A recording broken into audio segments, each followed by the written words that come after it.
Começa agora a última temporada do Gestão Unesp 2013 e 2016 e hoje nós conversamos sobre as ações da chefia de gabinete com o professor Roberval Danton Vieira. Professor Roberval, muito obrigado por sua participação em mais um programa da TV Unesp.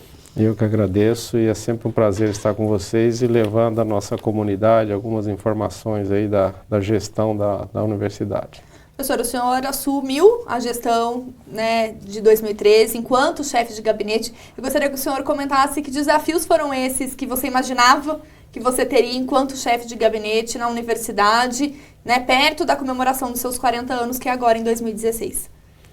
Eu acho que todo novo empreendimento que você se coloca para ele não deixa de ser um desafio, né? Porque nós viemos de uma situação de ser professor numa área específica, no meu caso particular voltado dentro do contexto do agronegócio. Aí inicialmente eu vim para ser assessor-chefe do planejamento e com a nova gestão eu passei a chefia de gabinete. Aí para mim foi, em primeiro lugar, um grande aprendizado, né?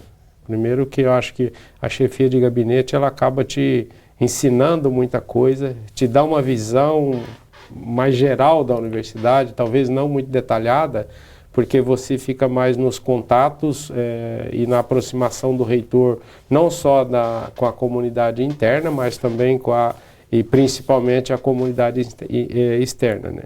Então, nesse período, no início, a gente teve a colaboração de outros colegas que já tinham passado pela chefia de gabinete, como o professor Gameiro, né? E procuramos fazer da melhor maneira possível. Na verdade, a chefia de gabinete é um link que ela faz do reitor com essas comunidades, de maneira que ele possa desempenhar suas funções da melhor maneira possível.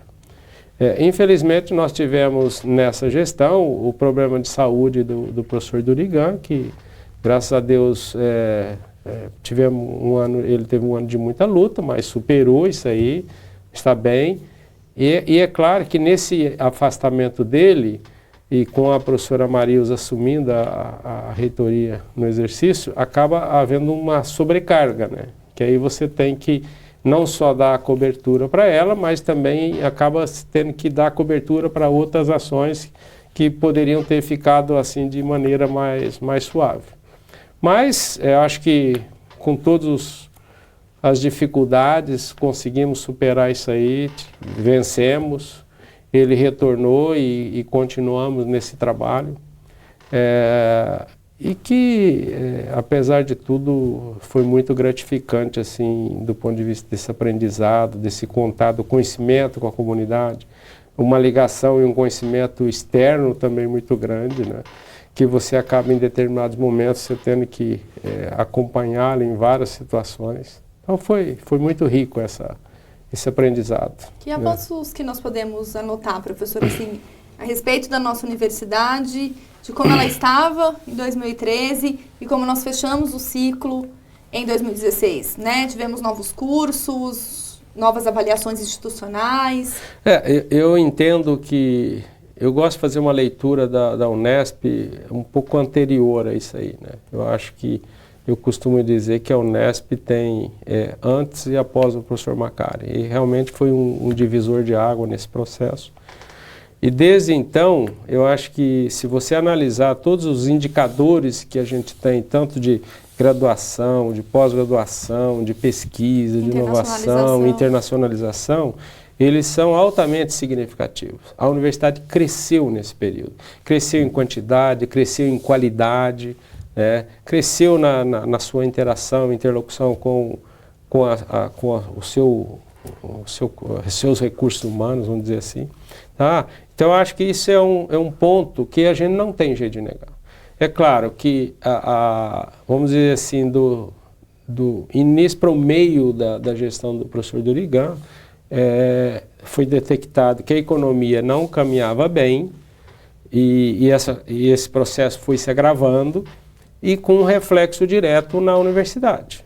Isso aí nós não temos, uma vez que nós temos o nosso orçamento baseado num percentual do ICMS, se a economia tem uma retração, isso aí tem reflexo diretamente sobre o nosso orçamento. E isso aconteceu, né?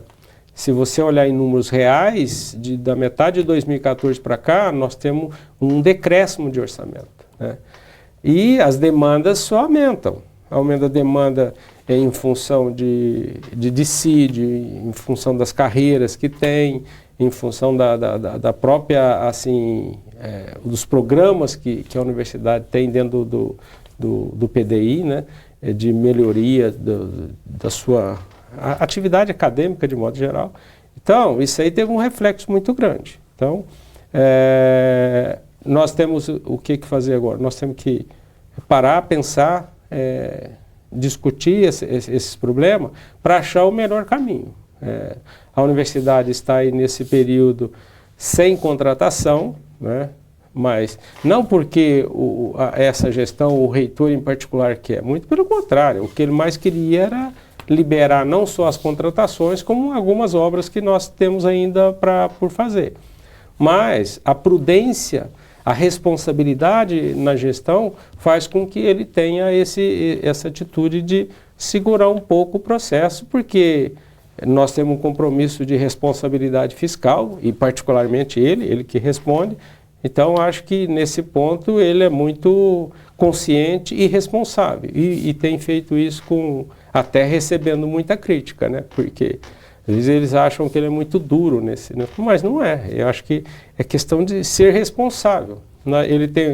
Teremos uma mudança de gestão e ele também não pode passar uma situação mais complicada do que está hoje, né? Professor, toda essa situação complexa, né, que a universidade ela vem enfrentando, mas foram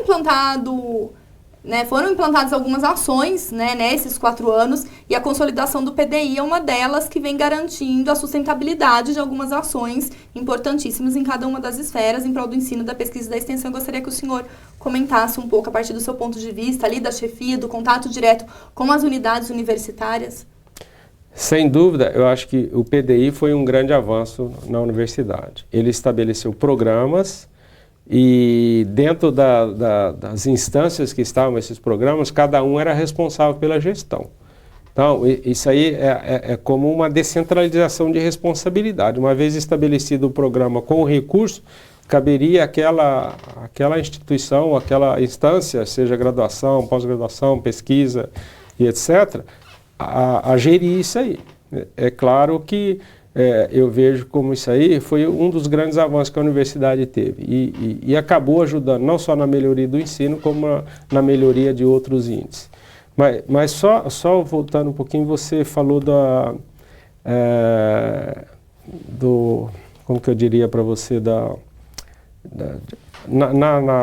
nesse período que eu estava na chefia aí com a construção, o contato com as unidades, esse talvez seja uma coisa fundamental da chefia de gabinete, é fazer essa ponte com o reitor. É claro que depende muito da personalidade de cada um, mas a gente acaba resolvendo várias coisas e não só dando uma solução para o demandante da questão, que seria a unidade ou as unidades, como também aliviando a agenda do próprio reitor. Esse contato, então, ele foi de suma importância para algumas ações pontuais, inclusive para a criação de um novo campus em São João da Boa Vista, por exemplo. Esse é um outro aspecto, né? Você vê a universidade nesse período aí, vamos pôr lá do início desse milênio, lá em 2001, 2002, ela teve um primeiro processo de expansão, foi feito, nós ainda temos alguns reflexos dessa expansão, principalmente em termos de infraestrutura física, mas caminhou. Se a gente tivesse vindo com uma economia dentro de um crescimento, não precisava ser muito grande, eu imagino. Eu vejo orçamentário para a instituição. Se a gente tivesse uma economia aí com um crescimento aí de 3%, 3% ao ano, nós estaríamos fazendo tudo o que precisava sem maiores problemas. Aí nós tivemos em 2010, 11, um segundo bloco de expansão, só que esse já foi dentro de um contexto diferente daquele anterior. Os novos cursos de engenharia. Os 11 novos cursos de engenharia. Foi um processo discutido dentro da comunidade, né? Passou-se pelos órgãos colegiados, foi aprovado por esses órgãos colegiados, e com essa aprovação o reitor foi até o governador e falou, ó, eu posso até criar isso, mas qual que é o retorno que nós teremos? Foi onde então que nós tivemos o retorno ao orçamento em definitivo dos 2% que ia para o custeio do Hospital das Clínicas em Bauru. Então, em meio à crise. Botucatu. Em meio à crise institucional, então nós temos vários desafios aí para a gestão, que inicia a partir de 2017, mas sobre isso a gente conversa daqui a pouco. O Gestão Unesp faz uma pausa e já volta.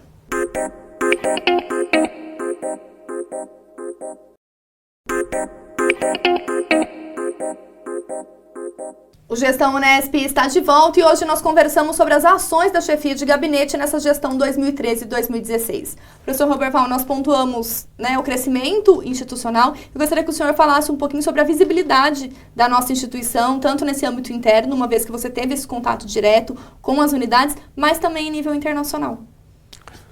Olha, eu acho que isso aí, de certa maneira, está dentro desse contexto que eu disse, né? Esse crescimento da universidade essas últimas 3 gestões, ele é evidente, né, como eu disse, do ponto de vista quantitativo e qualitativo, e dentro desse processo qualitativo eu entendo essa parte da internacionalização, ela teve um avanço muito grande.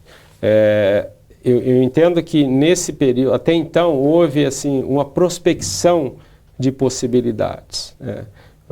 Para você ter uma ideia, hoje nós temos mais de 300 acordos de cooperação assinados com diferentes instituições nos diferentes continentes do mundo.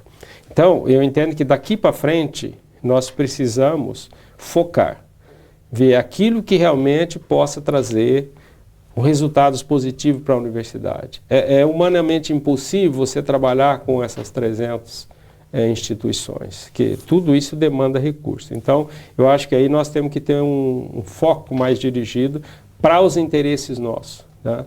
E é claro que esses acordos de cooperação, eles têm um apoio, porque essas relações dependem muito também do docente.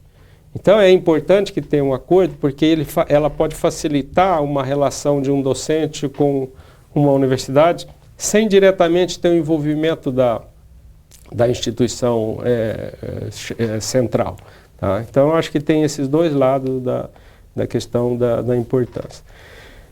E, frente à situação que nós vivenciamos de uma crise financeira no Estado, que é oriunda da situação do país e com reflexo no nosso orçamento, eu acho que nós vamos ter que ter muita conversa para discernimento naqueles pontos importantes que deveremos atacar e que deveremos focar frente a essa situação. Não adianta a gente querer falar que vai fazer de tudo, que vai fazer isso, vai fazer aquilo, que não vai. Nós temos que primeiro equacionar essa questão, ver a economia crescer, para você ter um orçamento que lhe permita transitar entre essas diferentes dimensões com maior tranquilidade. Além desses desafios que o senhor já apontou ao longo da nossa conversa, né, que a universidade tem devido a esse crescimento quanti e qualitativo, né, que pensando nessa nova gestão que assume a nossa universidade, após a comemoração dos seus 40 anos, né, nessa jovem universidade, né, que indicativos que o senhor daria para essa, né, futura gestão no sentido de manter essa visibilidade, garantir a qualidade cada vez maior no ensino, na pesquisa e na extensão? Eu acho que os PDIs, os Programas de Desenvolvimento Institucional, que vamos ser assim, tem transversalidade entre essas diferentes dimensões, eles são fundamentais. E foram eles alguns dos pontos responsáveis por esse crescimento. Então, a gente deve manter e trabalhar para que isso aí tenha mais força, tá? E trabalhar nesse equacionamento do orçamentário da universidade. Se você observar, há um questionamento junto ao governo que as universidades cresceram, mas não teve a sua contrapartida. Acho que dentro dessa crise é difícil você chegar para o governo e falar, não, eu quero que você passe de 9,57 para 10 ou para 11 ou qualquer que seja.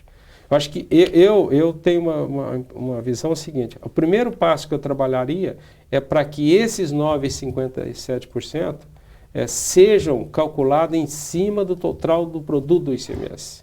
Que só nesse fato a gente já tem uma perda significativa, porque eles descontam a habitação e alguns outros descontos que são feitos para depois fazer o cálculo. Não, a lei diz que tem que ser sobre o total do ICMS. Então vamos fazer aí. Esse é um primeiro. A hora que a gente subir esse degrau, vamos passar o outro degrau. Que é, por exemplo, bom, vocês prometeram lá atrás, se fizesse essa expansão, nós teríamos esse acréscimo no ICMS. Não aconteceu. Vamos negociar isso aí. Porque se você quiser sair do primeiro degrau, já saltar lá no topo da escada, eu acho que é muito mais difícil de você ter sucesso nesse processo. Professor Roberval, gostaria de agradecer então a sua participação em mais um programa da TV Unesp, parabenizando você e toda a equipe que trabalha na chefia de gabinete, para mantermos aí uma universidade saudável e viva em meio a essas crises, como o senhor bem pontuou ao longo da nossa conversa. Sem dúvida alguma, eu acho que o prazer é todo meu, sempre disposto a sempre conversar com vocês e levar essas informações para a universidade. E só aproveitando, uma questão importante nessa relação da chefia de gabinete é com as instâncias do próprio governo, principalmente com a Assembleia Legislativa. Isso aí foi um trabalho intenso e que eu aprendi muito. Então, eu acho que esse trabalho tem que continuar. Tá? E muito obrigado e sucesso aí no trabalho de vocês. Muito obrigada, professor. O Gestão Unesp fica por aqui. Acompanhe as demais entrevistas em nosso site e também ao longo da nossa programação. Obrigada pela companhia e até a próxima.